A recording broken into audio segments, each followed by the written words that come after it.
I started out as a high school student that was an overachiever. I always wanted to accomplish more, but I also kind of looked at myself as being kind of a lazy individual. I wanted to get as much success as possible, doing as little as possible. Can anybody relate to that? It's okay, be vulnerable. Yeah? Okay, good. I'm not alone. Whew. And so I was always striving to figure out, I'd use a planner and I'd try and plan everything, but I had the boyfriend, I had the extracurricular activities, I had all the honors classes, so I had all the homework assignments, I had a part-time job, I had everything going, and I was constantly trying to keep everything, all of those balls in the air. So I started studying productivity and time management way back in high school. And trust me, I'm older than I look. Thank you, I appreciate that. But I never quite mastered it. And I actually went to college to get a degree in psychology because I wanted to figure out why my own family was totally messed up. I'm still working on that one.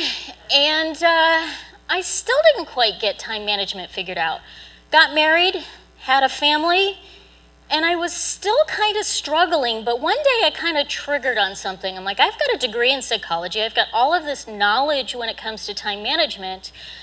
Let me put the two of them together and see what comes up. And that's when I really began to uncover and discover where those myths surrounding time management were coming from and why people could study time management for years and still struggle with the overwhelm and the super busy bonkers, right? We're always overwhelmed and we almost wear busy like a badge of honor. How many of you out there are guilty of when somebody says, "Oh, how are you today?" "I am so busy." Yeah? We wear it like a badge of honor. So I started figuring things out and I started getting my own life organized because I was tired of being mom and being wife and being business owner and being family and community member and looking in the mirror at the end of the day and saying, what about me? Can you relate? Like, where's the time for me? When do I get that chance? So once I figured all this out, I got to be mom. And I got to be business owner, and I got to be a great wife, and I got to work out on a regular basis, and I got to do things that took care of me. And I got to do all that stuff and feel good about the way I was harmonizing, not balancing, harmonizing my life. And then 4 years ago, 4 years ago next week, July 4th, my husband and I got that phone call that nobody ever wants to get. And we learned that one of our sons was killed in a head-on car crash.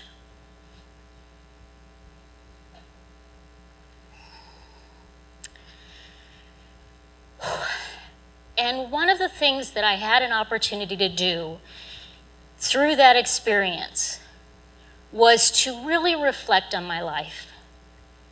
Because if any of you have ever experienced a loss like that, it doesn't have to be a child, but any sort of a loss, you get that opportunity to really look at things and say, what could I have done?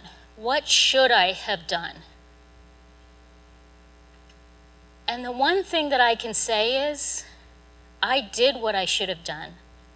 I was there for my son when he wanted me to be there for Little League. I was there for him when he needed help on his assignments. I was there for him when he came home after breaking up with a girlfriend and he needed a shoulder to cry on. I was there because I chose what mattered most to me.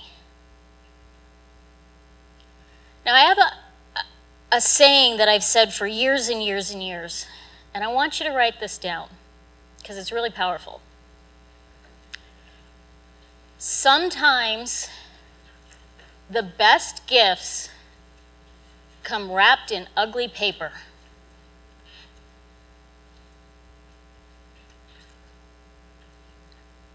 Let me say that again. Sometimes the best gifts come wrapped in ugly paper.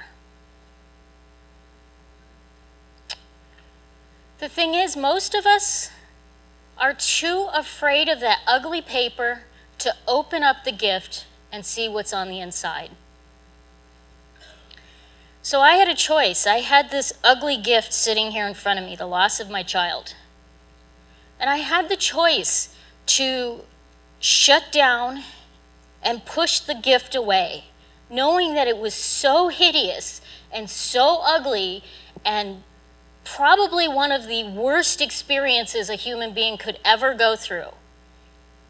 But instead, I chose to open it up because it was a way that I could honor my son. So I opened that gift up and I said, what can I do with this? I have the opportunity to use that story to empower people to make time for what matters most.